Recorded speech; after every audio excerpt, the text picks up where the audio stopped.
welcome Rohan Bahalia!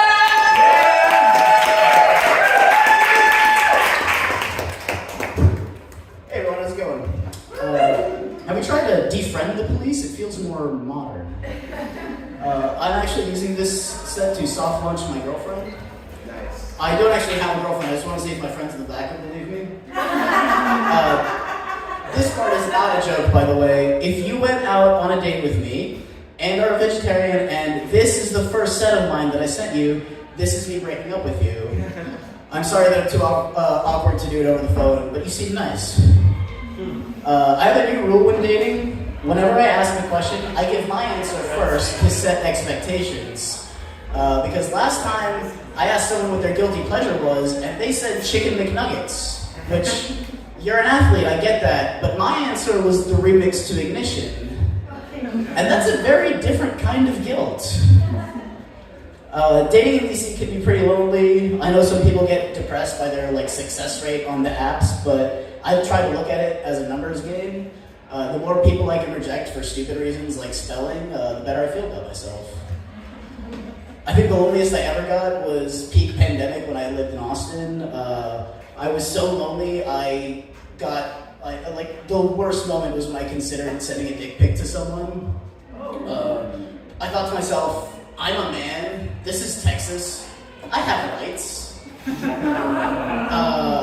I eventually got a hold of myself, and didn't end up sending it, but a couple months later, someone actually asked me to send them a dick pic, and that was super weird for me, because I would not do it. I realized they were drunk, and they would definitely regret it in the morning, so I sent them a picture of my cat saying, "This is the biggest dick in my apartment."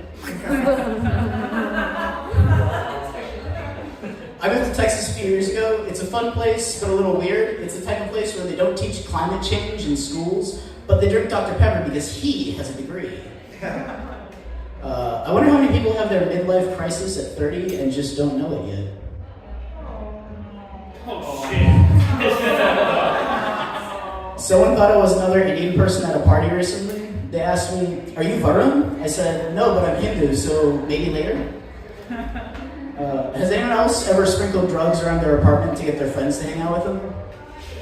Oh, I'm the only cat owner here? That's crazy.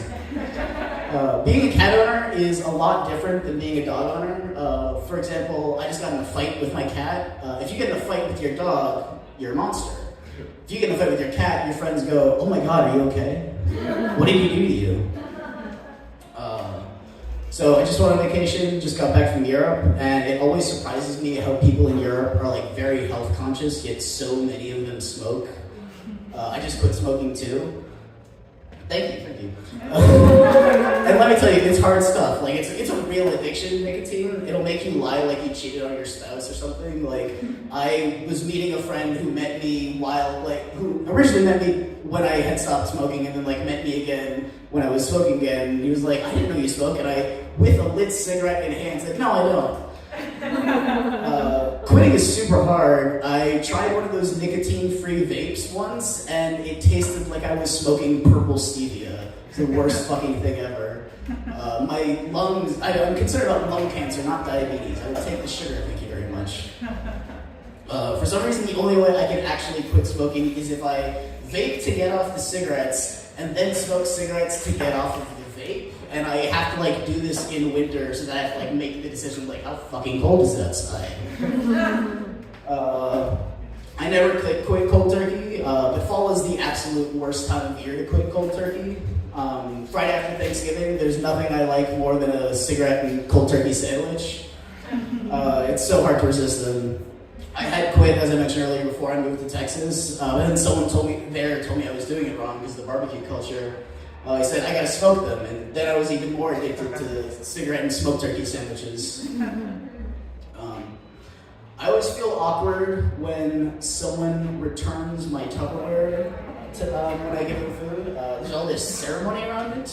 It's like it's a real present that they're giving back to me. What am I supposed to do with it? Fill it with more food and give it back to you? It is firmly rooted in the idea that the food that I originally gave you was a gift, and you're giving me back the thing that it was wrapped in. It's like you're giving me the box that your PS5 came in on Christmas morning. It's hard to compartmentalize. Speaking about food, I learned how to cook off YouTube, but I don't really think that's possible anymore because YouTube chefs are just really judgmental.